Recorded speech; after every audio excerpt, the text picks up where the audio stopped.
Welcome back to the Cryptocurrently podcast for Friday, June 22nd. I am your host, Pete Dobson, and soon to be coming, we're going to be rebranding the show and relaunching under a new name for a bit new direction of a show. Still, we're going to be talking about cryptocurrencies because it all ties in, right? Everything that we can see in the government right now, and everything economically speaking, everything affects everything. We're going to be talking about that, but let's get right into it today. John McCain is a traitor. This just in, all right? Judicial Watch obtains IRS documents revealing McCain's subcommittee staff director urged IRS to engage in financially ruinous targeting, right?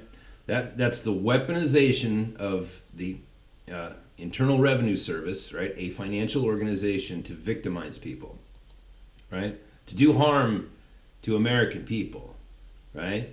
And if you do a little research, you'll find that it was politically motivated. So again, economics and politics, they're always hand in hand, right? Now, you'll hear a lot of people on the left right now saying, "Oh, you're a conspiracy theorist. What are you, Alex Jones? Do you listen to Alex Jones? What do you think, the earth is flat? Are you a science denier?" Right? Conspiracy theorists, that's what they'll call you. Right? Now remember, this is John McCain, who just, days ago, not days, but months ago, was the enemy of the left. Now it turns out John McCain was walking arm in arm with him. Right? I'm a Republican from Arizona. We're cowboys. Yeehaw! Right? I'm a fan of the working man, right? That's John McCain. Oh, by the way, I was in a POW camp, right? Listen, from this day forward, let any words of honor for John McCain be stricken from your mouth. That man has turned against the American people to do harm for his own political ends, so that he could be further seated in power in the federal government. That's turning on your own people. For your own career, for your own political ends. That's treason. Do you understand what I'm saying? This is, folks, we are just at the beginning. This is just the beginning. This is going to get way worse, right? Look at how many layers of this onion have been peeled off so far. We're learning now that the FBI was working in concert to hide facts about Hillary Clinton. And, those people that were entrusted to hide those facts were the very same people on the committee to try to find dirt, using the resources of the FBI to take Donald Trump down. And by the way, still, hey, liberals, how's that coming? Do you have anything yet? You had the most powerful detective and police agency on the planet, the FBI, working on it. Where's your evidence, right? Listen, if Donald Trump is committing crimes, right? If he's committing treason with the Russians, I want to know about it too. Where's your evidence? You had the FBI. You had people in the FBI who were beholden to Hillary Clinton, who covered felonies on behalf of Hillary Clinton because they believed that she was going to be in power and they would be rewarded for their evil deeds. And those same people were there to attack Donald Trump. Where's your evidence? You don't have anybody else to turn. There's nobody bigger than the FBI. If there is dirt, there's no other organization on the planet that's able to find it more suitably, than the FBI. Where's your evidence, right? So listen, conspiracy theory. Let's talk about this just real quick, because you're going to be called a conspiracy. Oh, you're a conspiracy theorist. Well, you're a flat earther. You don't believe in science. Right? Let's take a quick look here, just real quick. Conspiracy. Now, if you're new to the show, I've made this abundantly clear a number of times. I am a word snob, right? I have placed a very high premium on language, right? Your language is your first form of currency. It's your first way of transacting business, right? If you want to sell something to me, then you have to use your words and explain it to me in a way that I understand, right? Not in the way that you understand, but in a way that I can understand. and you have to get me excited about it, right? Like there's a lot of things that transact when you're using words are of utmost importance. And when people use words, like I've said this many times before on the show, like you hear all these leftists saying, "Oh, we need to impeach the president." It's like, okay, for what? Well, we just need to get him out of there. It's like, no. Impeach actually has a meaning. It means something. And what it means is like you have a crime to accuse the president of. And you're going to level those charges against the president. So when you talk about impeachment, it's like, for what? What law do you believe that he has broken? What U.S. law do you believe that he has broken? Well, the UN says that this is inhumane what's going down at the borders. Okay, well, the UN does not represent the courts of the United States. What U.S. crime do you believe that he has committed? Well, he's a misogynist. Okay, well, that's not a crime. Right? If it was, Bill Clinton would have been removed from office. You know what I mean? Like, words, they mean something. And so when people call you a conspiracy theorist, just, okay, all right. Let's have a look at what the word conspiracy means, or just conspire, right? Conspire, according to Merriam-Webster since 1828. Conspire, definition of conspire. Conspired, conspiring. Transitive verb, plot, contrive, intransitive verb, A. Okay, number 1, A. To join in a secret agreement to do an unlawful or wrongful act, or an act which becomes unlawful as a result of the secret agreement. Let me read that back to you again. All right? Because conspire is like, there's another way of oversimplifying what the definition of conspire is, and it is to act in harmony towards a common end, right? Like last night, I conspired with my wife to make a baby, right? Get it? Wink. Hashtag me too. Pound me too. Haha. Get it? To act in harmony towards a common end, right? That's if you want to take the venomous nature of that word conspire, out of it, it's like, well, it just means to come together to a common end, really, right?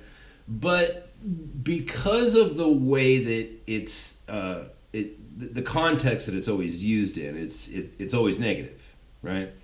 Conspire, to join in a secret agreement, right? So to join together outside of the view of the everyday common man. To do, right? So there's intent, right? To do an unlawful or wrongful act. And I like that distinction there because not everything that's wrong is against the law, right? Our societies evolve, right? And as time goes on, we figure out, it's just like, you remember the SNL scandal in the 80s, right? And you remember, the financial meltdown in 2008 and all those bankers didn't go to prison. The reason why they didn't go to prison is because they didn't break the law, right? They did horrible wrong, but they didn't break the law. So we had to write new laws because it's like, oh, here's this new thing we figured out that's wrong. We need to make it illegal so that it doesn't happen again, right? Or is discouraged from happening again. So unlawful and wrongful are always, you have to make those distinctions. So let me read one more time. To join in a secret agreement to do an unlawful or wrongful act, or an act which becomes unlawful as a result of the meeting itself, right? Conspire. That's what it means to conspire, right? So John McCain and his people, they met with Lois Lerner, and they said, look, these Tea Party people, which, by the way, the Tea Party, in the days of McCain, and in the days when the IRS scandal hit, and by the way, thank you, President Obama, for running a scandal-free administration. Dude, the IRS scandal was huge. It was weaponizing the IRS against a particular group of Americans, of American people, your own people. Barack Obama turned against his own people, the very people that he was entrusted to lead. That's treason. You're weaponizing the IRS, an organization that has a great deal of power, right? And you're weaponizing them against American citizens. And now we find out that old hero, Oh, hey, I was a POW, so you can't say anything about me. Right? John McCain, he was in on it. And why?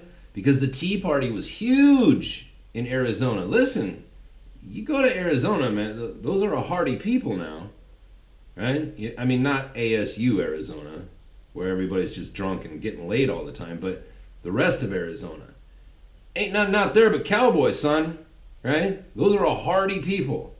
And the Tea Party movement was huge in Arizona. And John McCain, evidently, he goes into Lois Lerner and says, listen, I need to stay in power. I need to destroy these Tea Party people. And so what was said was this. Maybe, right? Maybe the solution is to audit so many of them that it is financially ruinous. They wanted to ruin people. They wanted to ruin people because they had a different political ideology than they did. They had a political ideology that was contrary to whatever their ends were. It was contrary to that. And they wanted to ruin their fellow citizens. That's who these people are. That's what we're up against. We're up against people who literally would have no problem killing you. They see your difference in political ideology or religious ideology or whatever. They don't see that as being an enriching factor to the fabric of the American people. They see it as being their primary enemy, and they want it destroyed. John McCain used the IRS to destroy American lives. He is a traitor. He has broken his oaths. He swore the same oath that I did. When I joined the Marine Corps, John McCain, he had to swear that same oath. Right? He swore an oath to the Constitution of the United States. He swore an oath to the presidency of the United States, and he broke that oath. And that oath is you are dedicated. When you make that oath, you have a dedication, a marriage, if you will, to the American people, even the ones that you hate. Right? There's a lot of people in America right now that it's like, oh boy, like my friend Mike I was talking to, he goes, sometimes I just drive down the road and I see kids, and I think about when we were all teenagers and, in our early 20s and, young and regular, like I look at the kids these days and I just think to myself, God, I hate your generation.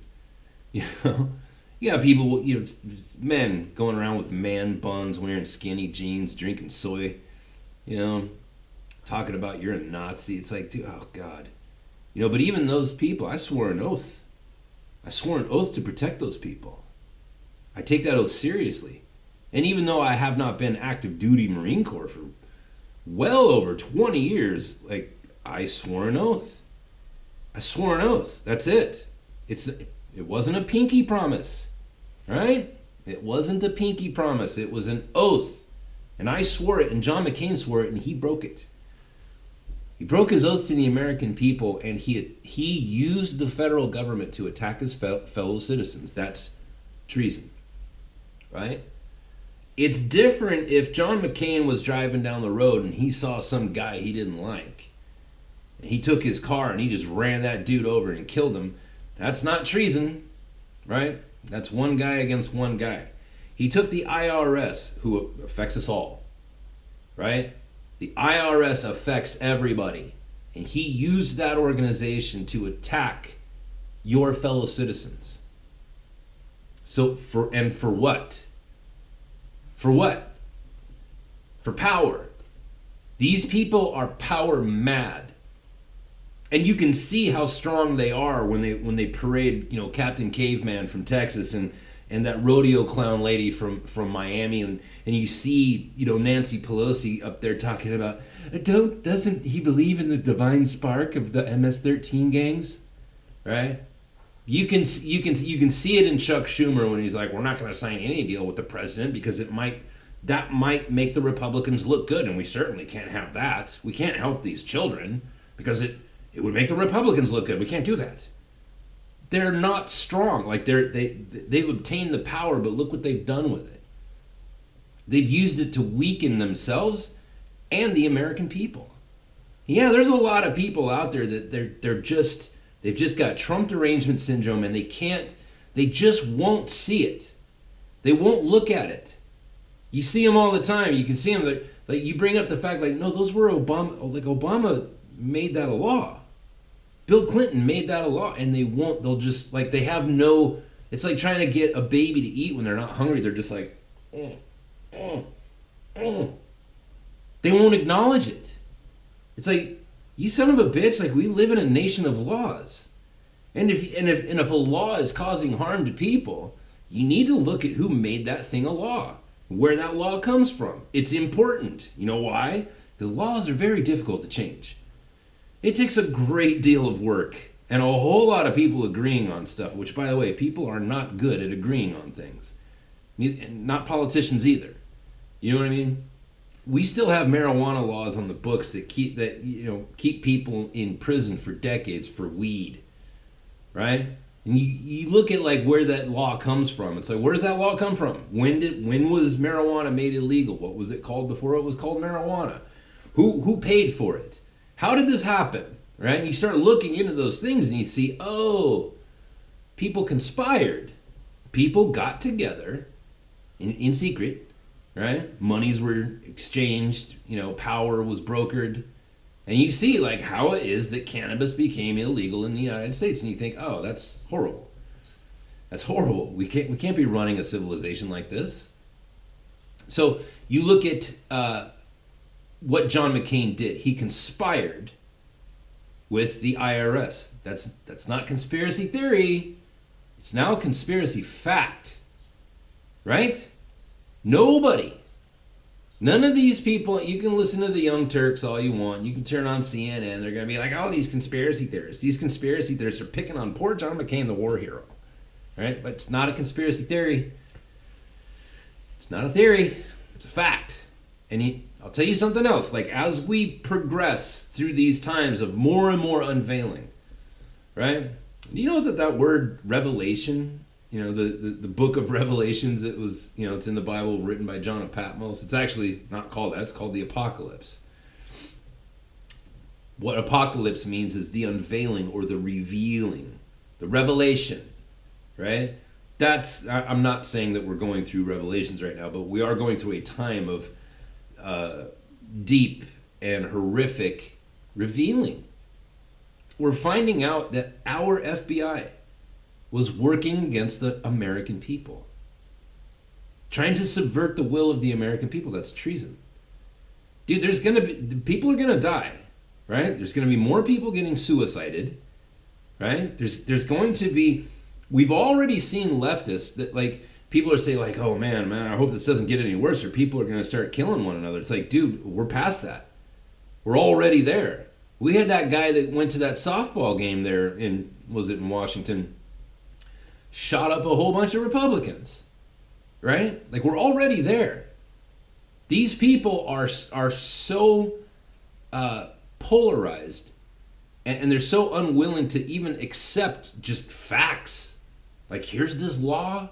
Like those kids down there on the California, Arizona, New Mexico, and Texas border that are being held in those camps. Guess there's a reason why that's happened, and the reason is the law.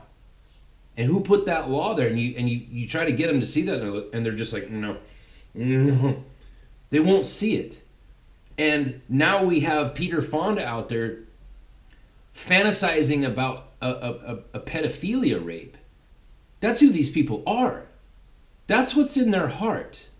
Now, don't be afraid. Like, you must be encouraged.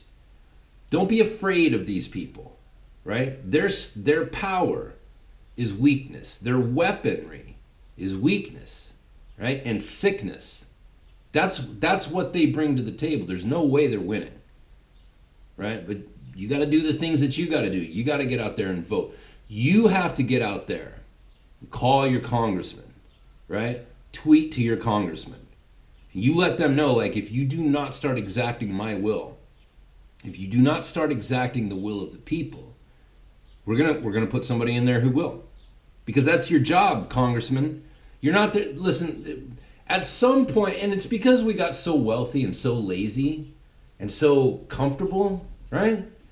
Listen, I'm not in the United States right now, and I haven't been for a little over 2 years. I miss it horribly.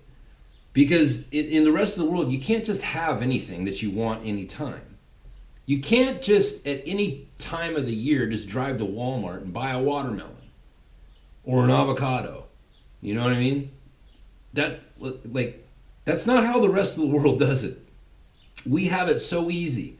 We're so comfortable. There's nothing that we can't have in the United States, and we've gotten weak and lazy, and we've come to this weird place in our minds where we think that politicians are like, well, I'm going to elect this guy because I think that this guy is going to make all the right decisions, right? I like the things that he says, so I'm just going to put him in place, and whatever decisions that he makes, that's what I get. That's not how it's supposed to work.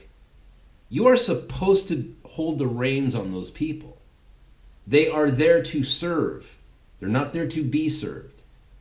And you need to whip them into shape and say, look, man, right? This guy, John McCain, he's got to go. He's got to go, and he needs to be dishonored. So like congressionally. He needs to be congressionally dishonored. I need to see that wall is getting built. These children that are suffering, look, say what you want, man, but all of a sudden there's over a 300% increase just in the last couple of years. All of a sudden there's a 300% increase in unaccompanied minors coming across the border. Okay, that's significant. How did this happen? What caused it? Why is it that all of a sudden there was some great awakening in South America where everybody's just like, I'm going to go to America? What caused it? Right? You know what caused all the immigrants to come to America in the 1800s? It's because the United States printed up a whole bunch of letters and just completely paper pasted Europe. Said, hey, come to America, you can have free land. Right? And so a whole bunch of people came over. Well, what message went out that would cause all these people, children, unaccompanied children, a 300% increase? Now look, if it was, if the situation was like, well, last year there was one kid came across the border, so that represents 100%. And then this year there were 4 kids, so that's a 300% increase. I would say, okay, well, no big deal. But we're not talking about that. We're talking about there's 12,000 kids right now in detention. How did this happen? You know what I mean? What message went out that hit those people's ears to where it was like, well, we're just going to send our children across the Sonoran Desert, which, by the way, I made this point the other day. The Sonoran Desert will kill you in hours, within hours, right? People think like you can live for 3 days without water. Not in that desert. You can't live an entire day without water in that desert. And it's full of scorpions and rattlesnakes and coyotes and, all kinds of bad stuff. And those things are the least of your problems.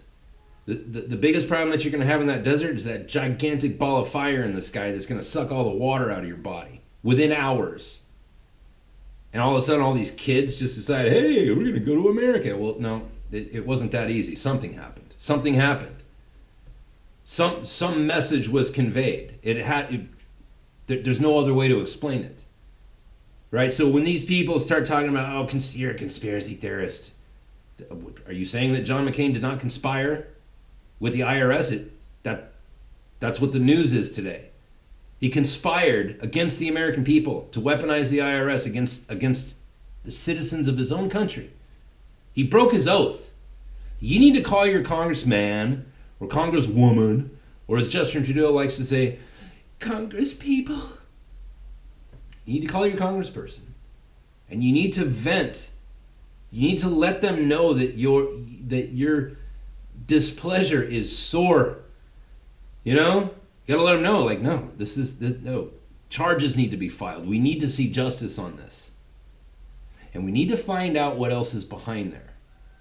Because again, listen, the reason I'm changing, and I was gonna get into this on a weekend. So listen, if you're new and you want to tune in tomorrow, I'm going to address my current audience and talk about why I'm rebranding the show and try not to lose too many of my original audience. because that would break my heart. But the fact is look,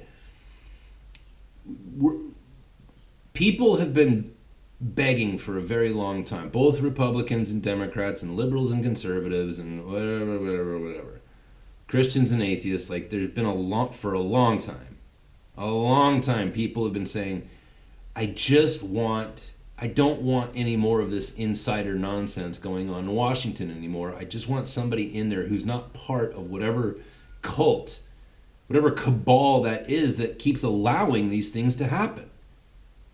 You sent $1.2 or $1.7 billion in cash on a secret plane to Iran?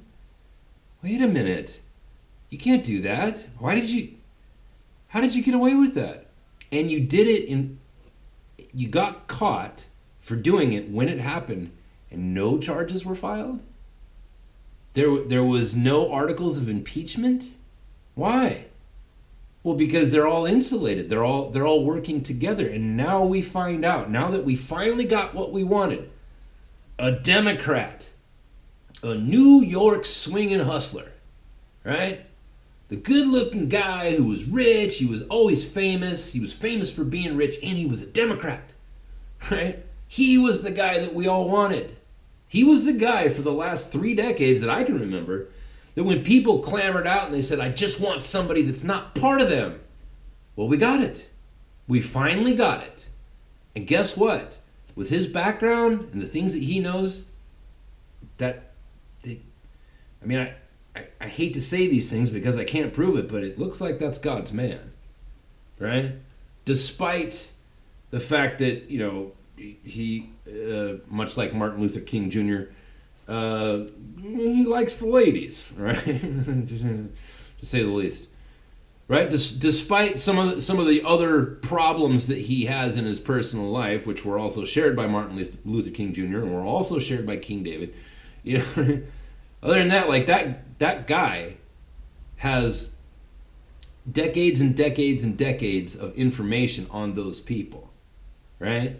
He's been looking at it as an outsider for all these years. It looks like he's the perfect man for the job. And what do we see so far? What do we see? We see that the FBI, the Federal Bureau of Investigation, right? The people who are supposed to be righteous, the people who are supposed to be protecting us from all enemies, foreign and domestic, those people were working in concert. They conspired to cover up felonies committed by Hillary Clinton, and they conspired to push felonies on an innocent American citizen, Donald Trump. This is just the beginning, folks, right? What was it last week that we were finding out? And today, you know what I mean? Go back for the last 18 months and just look at all the things that have been coming out. Oh, James Comey, the head of the FBI, he's crooked. And we were all like, oh God, I hope that's not true. Oh God, I hope that's not true. Oh no, it's true, right? And then we find out that his underlings, a lot of them, they were corrupt too. And when we first heard the murmurs of that news coming out, we were like, oh, please don't tell me that's true. Oh, please let it be just some wild Alex Jones conspiracy theory. Oh no, it's true, right? Well, that's been like the progression for the last 18 months. And now what's the news today? Another layer. Now it's John McCain, the Republican. And this is what I was saying, folks, like as Republicans, or if you're not Republican, fine. Like if you're just conservative, or if you're, you vote Republican just because you're Christian and you're anti-abortion, whatever. Christian, conservative, Republican, whatever it is that you are, this is why we have to focus on cleaning up our own house. We can't worry about cleaning up the Democrat Party. That's their mess. That's their pig pen, right? And they are right now busy just cannibalizing themselves. Look at what they're doing to one another. Like, we don't need to, like, the only effort that we need to put our concentration into is voting. Making sure that you vote, making sure that you know that you're registered to vote for this November, and making sure that your friends, right, that you tell your friends, like, look, if you just go on to Google and type in, am I registered to vote, you can click on any one of those links, Type in the very minimal information that it asks you for, because it's your name and your address. That's all it's going to ask you for, and it's going to tell you where you are registered to vote. And if you're not registered to vote at your current address, you need to re-register. And the effort that you need to put in is doing it yourself, letting your friends know how easy it is, and encouraging them, like, look, dude, oh, my vote doesn't count. Okay, then there's no downside to you voting then, is there? Right? If your vote doesn't count, then why don't you just vote it? Right? Well, I don't want to take the time. Okay, well, then you're lazy. Right? Don't be lazy this year. Not this year. Not this year. You can be lazy in 2024. Not this year. Not 2018. Not 2020. But particularly this year. You got to let them know. Because that's how we're going to defeat them. The rest of the energy that needs to be put into it is all being taken care of by the Democrats. But let me get back to my point here, is that, look, we have to clean up the Republican Party. We have to clean up the name of conservatism. And one thing that's also happening right now, because all those things I just said, it's already begun. A lot more work needs to be done, so don't take what I'm saying as an excuse to be lazy, but Christianity is shaping back up, right? Now look, we took a long time off, right? We got lazy. Right? We started building mega churches. We started putting, pastors that we liked on TV, and they made hundreds of millions of dollars and lived in mansions, and they fly around in private jets now. And it's like, okay, well, that time is over. That time is over. Your mega church Christianity, that time is over. It's time to be a real Christian now. It's time to actually get to know Jesus and speak with him. And more importantly, hear from him, right? To listen to the word of the Lord and to take it in and act on it. And this is one thing, as we are seeing this level of evil. This level of evil. Now look, I alluded to it earlier, and so let me just make one thing clear. The thing about how the left is showing their true face, right? They're showing that their intention and their desire is to attack the innocent, right? The pedophiles that are coming out, the pedophiles that have been, like Anthony Weiner and all these people that are in the very highest levels of government, they're pedophiles. And Peter Fonda comes out yesterday, and or the day before yesterday, whatever it was, he's talking about, he's sitting there writing out his fantasy of a pedophilia rape scenario, and he puts it out into the universe, and the left applauds. Oh, it's just free speech, man. Yeah, he said some words he didn't need to say, but it's free speech, right? That's who these people are. And because of that, dear Christian, right? Because of that, on the fence atheist, because of that, that's your call. Now is the time. Now is the accepted time. Behold, now is the day of salvation. You need to get to know your God. You need to get to know him in ways that you never imagined before. You need to come closer together in community. Listen, there is no Christianity without community, right? Communities of no more than 150 people. And there's I can actually back that up with scientific evidence. The church was always meant to be small, right? Little pockets of Christians who all know each other all over the world. Not one big conglomerate corporation, right? Not some mega church, but little groups of men and women who all know each other, and they all know their kids, and they all know their relatives, and they eat together, and they read together, and they sing and pray together. That's Christianity. And there's never been a time, well, there's been lots of times, right? But in my lifetime, right? In my lifetime, there has never been a time that is more demanding, right? That we as Christians repent. And we as Christians live a lifestyle of repentance. And that we clean up our own house, right? We don't have to worry about what atheists say about us. We don't have to worry about, what they're teaching in college, and all these college kids whose lives are just ruined by the filthy ideologies that they've been taught. We don't have to worry about that. You and I must clean up our own house, as the great Dr. Jordan B. Peterson has said in his book, 12 Rules for Life, An Antidote to Chaos, which you can buy on Amazon. Clean up your own house. Clean up your own room. Christians, we need to repent. You and me. We need to live close to our God. That's how victory is done. That's how winning is done, as Rocky Balboa said. Listen, that's the show for today. Be strong. Be diligent. Be vigilant. Right? And know your God. Like Jesus' last prayer in John 17. I have come that they may know you. Right? The true and living God. That we can know God. Right? By the way, we'll get into the etymology of that word knowing at some other point. That's the show for today. There's probably going to be a show tomorrow if you want to tune. If you're new, it's probably just going to be a message to my existing fan base. And I appreciate all you guys. Thanks for all the money. If you want to become a Patreon supporter, go on to my website, archadvocate.com, arch-advocate.com. You can support the show there, or if you just want to throw a little one-time little cash transaction there, you can go onto the Patreon link. It's also there on my website, which also will be getting a big fat update this weekend. And if you want to help out, great. Thank you so much. If you listen on iTunes, please go on and leave a comment and a rating.